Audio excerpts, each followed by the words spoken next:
નમસ્કાર વિદ્યાર્થી મિત્રો, હું દુધરેજા વિષ્ણુ અક્ષરમ પાઠશાલામાં આપનું હાર્દિક સ્વાગત કરું છું. વિદ્યાર્થી મિત્રો, અહીંયા આપણે ધોરણ 10 ગુજરાતી એનું માર્ચ વર્ષ 2022નું પેપર જે છે બોર્ડની પરીક્ષાનું, એનું આપણે પેપર સોલ્યુશન કરશું.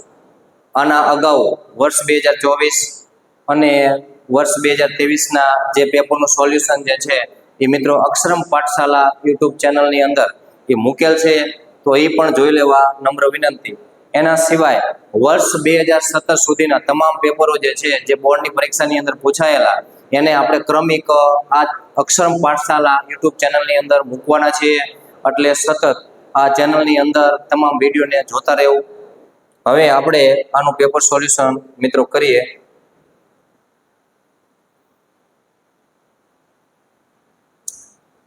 વિદ્યાર્થી મિત્રો, અક્ષરમ પાઠશાલા યુટ્યુબ ચેનલ, એના સિવાય વોટ્સએપ ગ્રુપ અક્ષરમ પાઠશાલા, ઇન્સ્ટાગ્રામ અક્ષરમ પાઠશાલા અને ટેલિગ્રામ અક્ષરમ પાઠશાલા, આ બધામાં વિડીયો જોઈ શકો તમે. એની લિંકની અંદર જઈ તો આ તમે જોજો.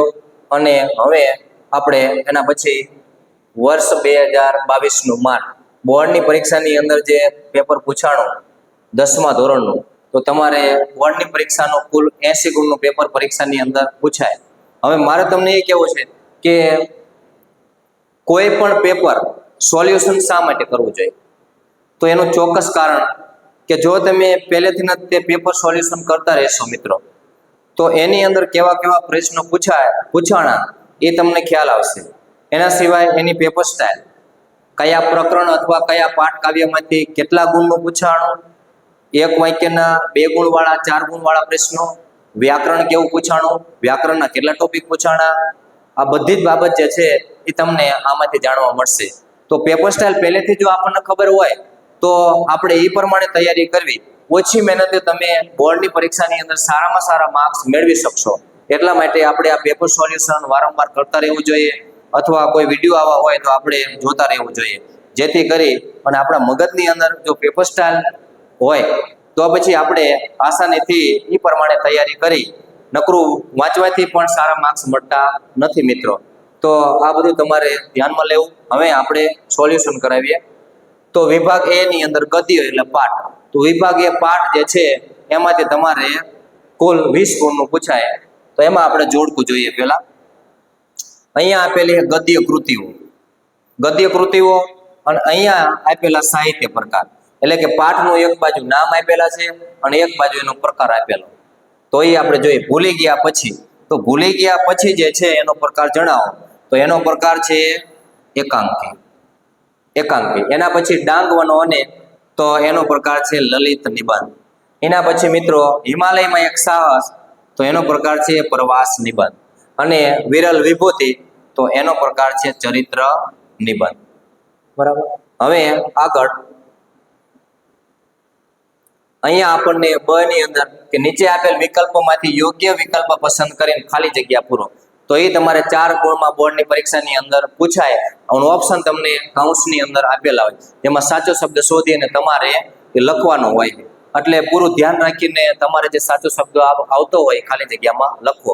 તો અહીંયા આપણે જોઈએ કે ખાલી જગ્યાની સ્વસ્થતાનો શરીરની તંદુરસ્તી પર સીધો પ્રભાવ પડે છે. તો શેનો? મન. અહીંયા આવશે મિત્રો મનનો. તો મનની સ્વસ્થતાનો શરીરની તંદુરસ્તી પર સીધો પ્રભાવ પડે છે. એના પછી છઠ્ઠો કે નરેને ખાલી જગ્યા તાલીમ મેળવી હતી. તો નરેને વન રક્ષકની તાલીમ મેળવી હતી. એના પછી લેખકને ખાલી જગ્યાએ હર હંમેશ જંકૃત કર્યા છે. તો કઈ નદીએ? નર્મદા નદીએ. લેખકને નર્મદા નદીએ હંમેશા જંકૃત કર્યા છે, પ્રભાવિત કર્યા છે. ગરીબોનું શોષણ કરનાર ચોપડાનો રંગ ખાલી જગ્યા હતો. તો એ ચોપડાનો રંગ હતો રાતો, લાલ. તો અહીંયા આવશે રાતો. હવે એક વાક્યના પ્રશ્નો કે શ્રીમદને મન દેહ શેનું સાધન માત્ર હતું?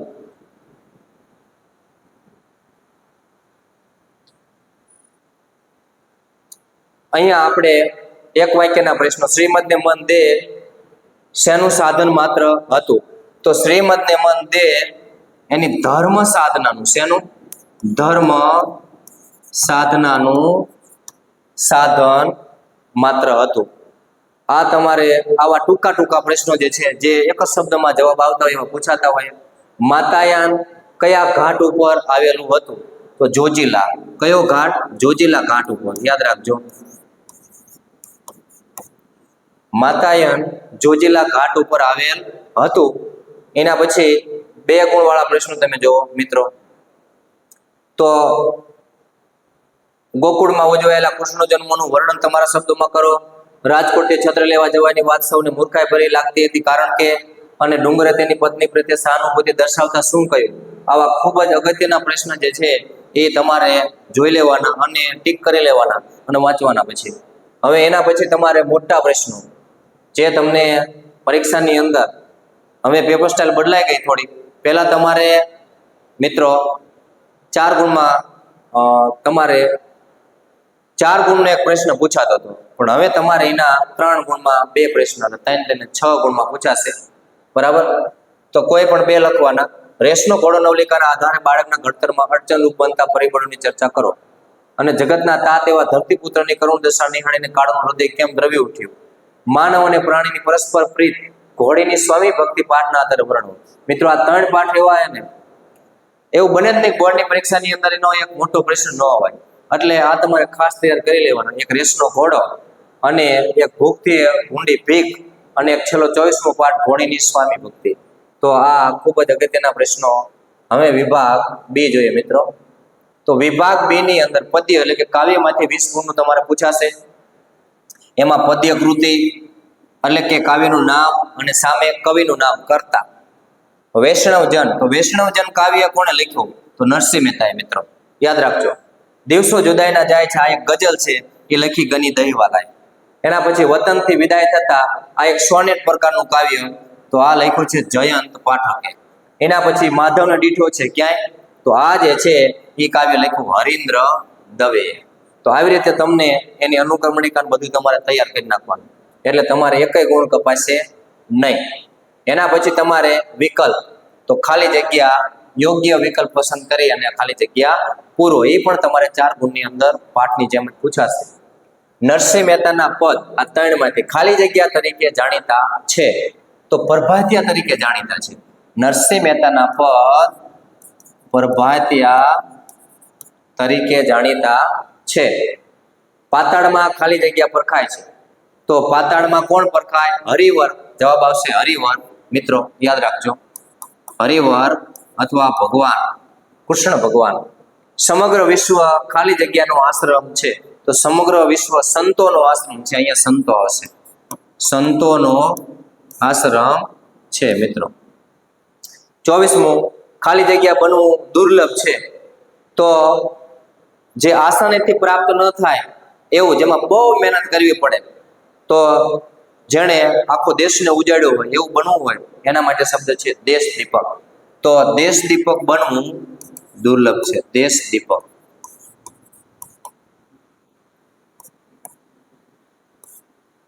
એના પછી આપણે એક વાક્યના પ્રશ્નો. વતનની હદ પૂરી થતા કોને પાછા જવું પડે છે અથવા જવાનું છે? તો અહીંયા આ કાવ્યની અંદર વતનની હદ પૂરી થતા એક કૂતરો શબ્દ એમાં વાપરેલો છે. તો વતનની એ વાડીની હદ પૂરી થાય ખેતરની, એટલે એક કૂતરો જે છે એ કૂતરાને પાછા જવું પડે છે મિત્રો. બરાબર? એના પછી કવિ ક્યાં જવાની ના પાડે છે?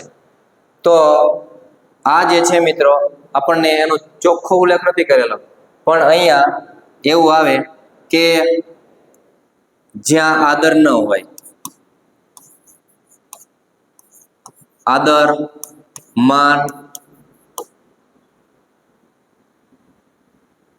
અને એની આંખોમાં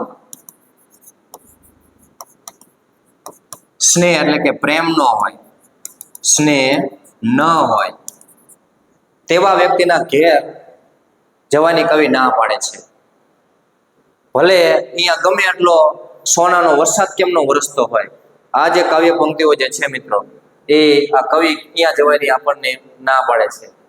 તો જ્યાં આદર ન હોય, માન ન હોય અને એની આંખોમાં આપણા પ્રત્યે સ્નેહ ન હોય એવા વ્યક્તિના ઘરે જવાની ના પાડે છે. હવે ગંગા સતી પાનબાઈને કેવી વ્યક્તિની સંગત કરવાનું કહે છે? બોલિયાના કાંઈ કાવ્યમાં કવિ આપણને શાંત રહેવાની શીખ શા માટે આપે છે? સ્વર્ગની એક એક દેવીની ઝલકમાં દીકરી છે, સુખડ ચંદનને કુમકુમના તિલકમાં દીકરી, કાવ્ય પંક્તિ સમજાવો. તો આ બધા પ્રશ્નો તમારે 2 ગુણમાં પૂછાતા હોય મિત્રો. હવે એના પછી આપણે આગળ જોઈએ કે નીચે આપેલા 8-10 વાક્યમાં મુદ્દાસર ઉત્તર લખો. તો એક બપોરે કાવ્યમાં વ્યક્ત થયેલી કવિની વેદના વર્ણવો. આ જે છે રાવજી પટેલનું કાવ્ય, એમાંથી આપણને પ્રશ્ન પૂછાય, હું એવું ગુજરાતી કાવ્યમાં કવિ પોતે ગુજરાતી હોવાનું ગૌરવ કયા કયા કારણોસર અનુભવે છે? અને ચાંદલ્ય લોકગીતમાં આલેખાયેલું કુટુંબ જીવનના સંબંધોનું મધુર ચિત્ર આલેખો. તો આ લોકગીત જે છે એમાંથી આ પ્રશ્નો, એટલે આવા ખૂબ જ અગત્યના પ્રશ્નો તમારે જોઈ લેવાના. હવે આવશે વ્યાકરણ. વ્યાકરણ પણ ધોરણ 10 ની બોર્ડની પરીક્ષાની અંદર 20 ગુણનું પૂછાશે તમારે મિત્રો. તો કયું કયું પૂછાશે તમારે અહીંયા જુઓ. હવે વિકલ્પ, કે સાચો વિકલ્પ પસંદ કરીને જવાબ લખો. તો અહીંયા તમે જુઓ કે નીચેના શબ્દોની સાચી જોડણી શોધીને લખો. તો અહીંયા આપણને આ 3 માંથી કઈ સાચી જોડણી એ લખવાની? તો જિજ્ઞાસા જે છે મિત્રો આમ લખાય.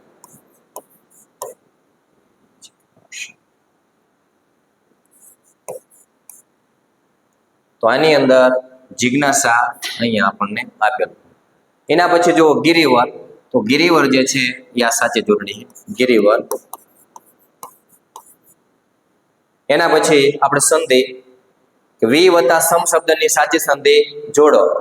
તો વી વત્તા સમ જ્યારે સેસલા સ હોય અને એના પછી મિત્રો બરાબર, તો સંધિના નિયમ પ્રમાણે એનો ફાડી સ બની જાય, એવો એક નિયમ છે. તો એની અંદર આ વિષમ જે છે એનું થઈ જાય વિષમ. એના પછી ગૌરી વ્રત. ગૌરી વ્રત શબ્દનો સમાસ ઓળખાવો. તો ગૌરી એટલે પાર્વતી. હમણે આવી રીતે ગૌરી એટલે પાર્વતી માતાની પૂજા કરવા માટેનું વ્રત, એવો એનો વિગ્રહ થાય. તો આ સમાસનો પ્રકાર આવશે મધ્યમ પદ લોપી સમાસ. બરાબર, આ તમારે જોઈ લેવાનું. એના પછી બંને શબ્દના જોડણી ભેદે થતો અર્થભેદ જણાવો. તો અહીંયા સાજ, સાજ શબ્દનો અર્થ થાય છે શણગાર. જવાબ શણગાર. અને સાંજ આનો થાય સંધ્યાકાળ. તો સાજ એટલે શણગાર અને સાંજ એટલે સંધ્યાકાળ. એના પછી આગળ 37મો પ્રશ્ન, સૂર્ય મંદિરે ગુંજરતો હું ધ્વલ તેજનો ભૃંગ. પંક્તિમાંના અલંકારનો પ્રકાર જણાવો. તો અહીંયા તમે જુઓ, અલંકારને ઓળખવા માટે એના નિયમોને બધી તમને ખબર હોવી જોઈએ, એના પ્રકાર આપણને યાદ હોવા જોઈએ. અહીંયા તમે જોઈશો એટલે તેજનો ભૃંગ આવો શબ્દ આપ્યો છે. જ્યારે નોની નોના છઠ્ઠી વિભક્તિ લાગે અને 2 શબ્દ વચ્ચે સંબંધ દર્શાવવામાં આવે ત્યારે એ રૂપક અલંકાર બનતો હોય. કયો અલંકાર બને? રૂપક અલંકાર. યાદ રાખજો. બરાબર, જ્યારે ઉપમેય અને ઉપમાનને એક રૂપ બતાવવામાં આવે ત્યારે પણ રૂપક અલંકાર બને. પણ આ આવી રીતે છઠ્ઠી વિભક્તિના પ્રત્યે લાગે ત્યારે પણ રૂપક અલંકાર બને છે. અભિનંદન. અભિનંદન શબ્દમાં કયો પ્રત્યય રહેલો છે? તો અભિ જે છે ને એ પૂર્વ પ્રત્યય છે, એટલે અહીંયા પ્રત્યય બરાબર, અભિ જે છે એ પૂર્વ પ્રત્યય છે, એટલે આવશે પૂર્વ પ્રત્યય. નીચેના શબ્દોના સમાનાર્થી શબ્દ શોધીને લખો. તો સમાનાર્થી, સમાન અર્થ ધરાવતા શબ્દો પુંજ. પુંજ એટલે થાય ઢગલો. અને ઉર, ઉર એટલે થાય હૃદય. યાદ રાખજો. એના પછી મયુર. તો મયુર સંજ્ઞાનો આપેલા વિકલ્પમાંથી સાચો પ્રકાર લખો. મિત્રો મયુર જે છે જો દ્રવ્યવાચક ન આવે, એના પછી સમૂહવાચક ન આવે, તો વાય વ્યક્તિવાચક. આ મયુર એક નામ છે એટલે વ્યક્તિવાચક સંજ્ઞા કહેવાય. એના પછી નીચેના પ્રશ્નોના માગ્યા મુજબ જવાબ લખો. રૂઢિ પ્રયોગનો અર્થ જણાવો. નવે નેજા પડવા. બધી બાજુથી દુઃખ પડ્યું હોય, મુશ્કેલી પડી હોય એને કહેવાય નવે નેજા પડવા. એટલે નવે નેજા પડવા એટલે અતિશય દુઃખ પડવું એવું થાય. અતિશય દુઃખ પડવું અથવા ખૂબ મુશ્કેલી પડવી એવું પણ થાય. ખૂબ મુશ્કેલી અથવા તકલીફ પડવી. આ તમે ગમે એ લખી શકો, તમને તમારું સાચું જ પડે મિત્રો. પછી નીચે આપેલ કહેવત જે છે, નીચે આપેલ કહેવત નો અર્થ તમને જણાવો.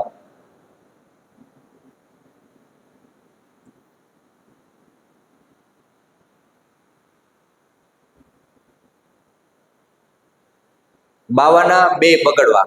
આ કહેવતનો અર્થ એવો થાય છે કે બધી બાજુથી નુકસાન જવું, એટલે એકેય બાજુ ફાયદો ન થવો. બાવાના બે બગડવા, બધી બાજુથી નુકસાન થવું અથવા જવું.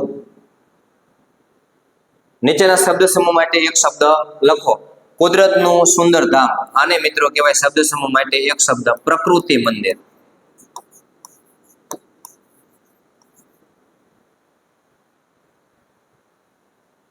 હવે એના પછીનો પ્રશ્ન કે નીચેના શબ્દોનો વિરુદ્ધાર્થી શબ્દ લખો.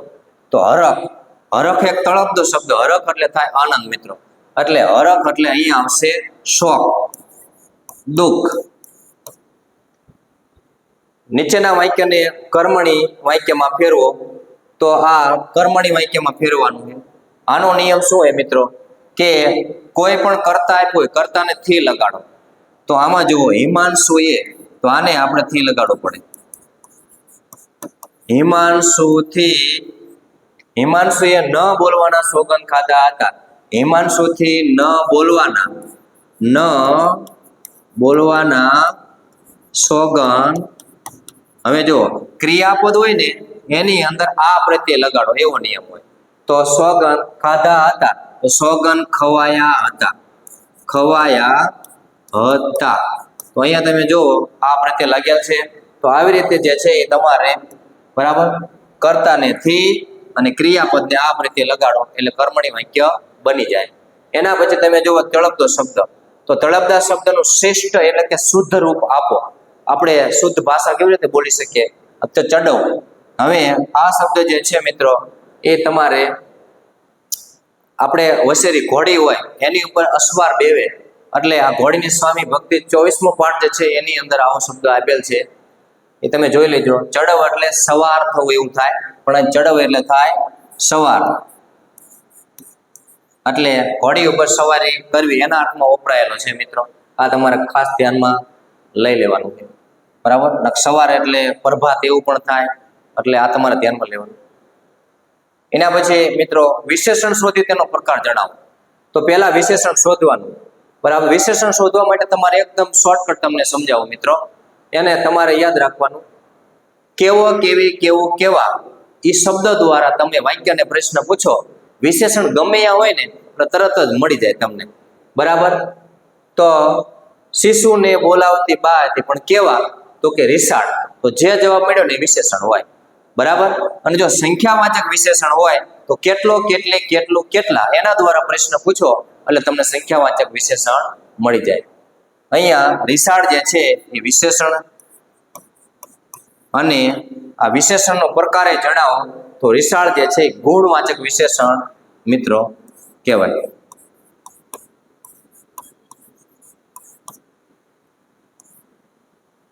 એના પછી ક્રિયા વિશેષણ શોધે તેનો પ્રકાર જણાવો. ક્રિયા વિશેષણ અહીંયા જુઓ તમે કે ફગફગ્યો દીવો બુજાઈ ગયો. કેવો દીવો બુજાઈ ગયો? એ પણ અહીંયા આવશે એકાએક. એકાએક ફગફગ્યો દીવો બુજાઈ ગયો. હવે તમારે ક્રિયા વિશેષણનો પ્રકાર શોધવો હોય તો તમે વાક્યને અનુલક્ષી અને જોવે તો કે કેવી રીતે ફગફગ્યો દીવો બુજાઈ ગયો, તો કે એકાએક, અચાનક. એનો મતલબ એવો થાય. એટલે જે જવાબ મળ્યો એ પોતે ક્રિયા વિશેષણ હોય, અને એનો પ્રકાર કયો હોય તો કેવી રીતે જ્યારે આવે એના દ્વારા પ્રશ્ન પૂછો એટલે રીતિવાચક વિશેષણ હોય મિત્રો. રીતિવાચક ક્રિયા વિશેષણ હોય. તો અહીંયા એકાએક જે છે એ રીતિવાચક ક્રિયા વિશેષણ કહેવાય.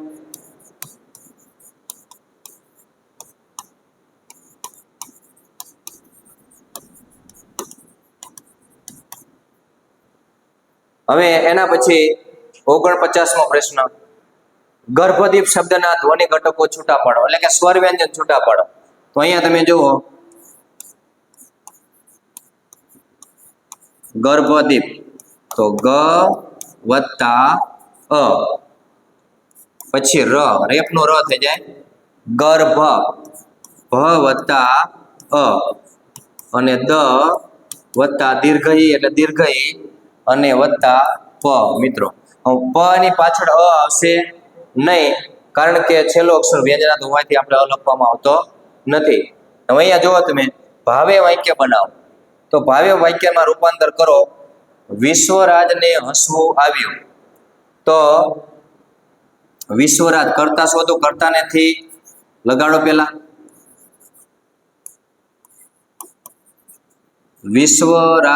વિશ્વરાજથી હસવું આવ્યું, તો વિશ્વરાજથી હસાયું એવું પણ થાય મિત્રો. વિશ્વરાજથી હસાયું, અથવા તમે કેવું હોય તો વિશ્વરાજથી હસી પડાયું, આવી રીતે પણ આ વાક્ય બને છે.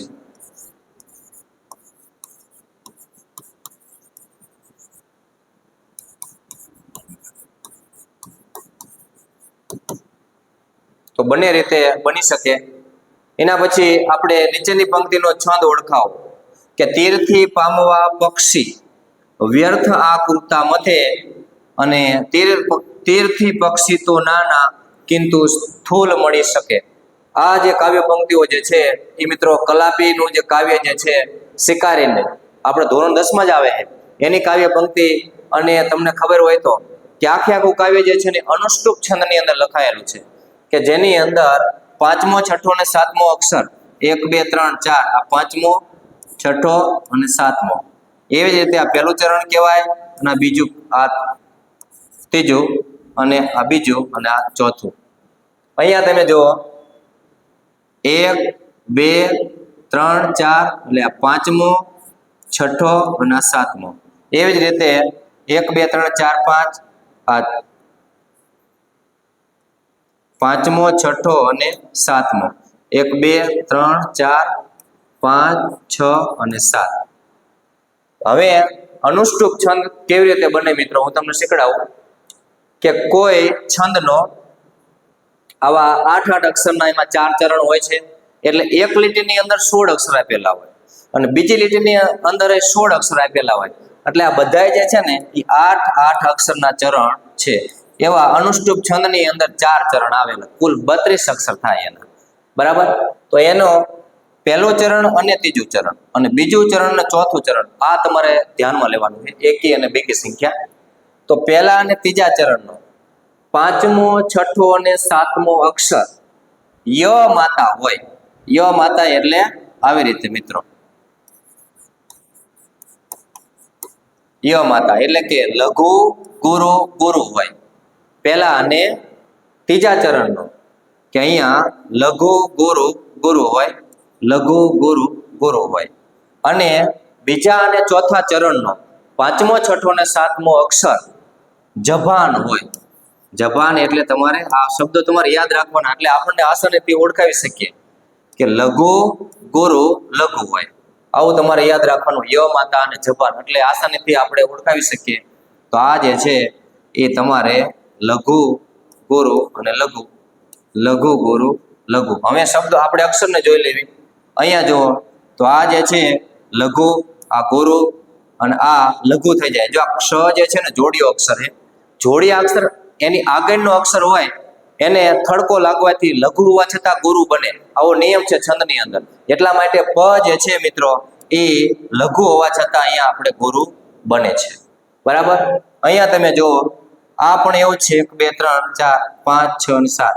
હવે ઘણી બધી વખત એવું હોય કે જ્યારે છંદની અંદર અક્ષર કે એવી રીતે કોઈ પણ રીતે અથવા પ્રાસ ન મળતા હોય, અથવા જોડણીની ભૂલ થતી હોય, ત્યારે કવિ છૂટ લેવામાં આવે. તો અહીંયા ક્ષી જે છે ને 1 2 3 4 ના પાંચમો અક્ષર આ દીર્ઘ છે, એટલે આ જે છે એને આપણે આ ક્ષી લખી અને રસ્વઈ ઈ ક્ષી કરી અને કવિ છૂટ લીધી છે. અને આવી રીતે જે છે, જો આ બંને તો ગુરુ છે જ તે, તો આ પણ તમારે આવું ખાસ ધ્યાનમાં લેવું. એના પછી જુઓ તમે પાંચમો, છઠ્ઠો અને સાતમો અક્ષર, તો આ જે છે એ લઘુ ગુરુ, લઘુ ગુરુ 1 2 3 4, આ 5 6 અને 7 આ ગણાય છે. એટલે લઘુ ગુરુ લઘુ. આમાં પણ જોઈ લો, આ લઘુ, આ ગુરુ અને આ લઘુ, એટલે કે લઘુ ગુરુ લઘુ. બરાબર. તો આવી રીતે આ અનુષ્ટુપ છંદ.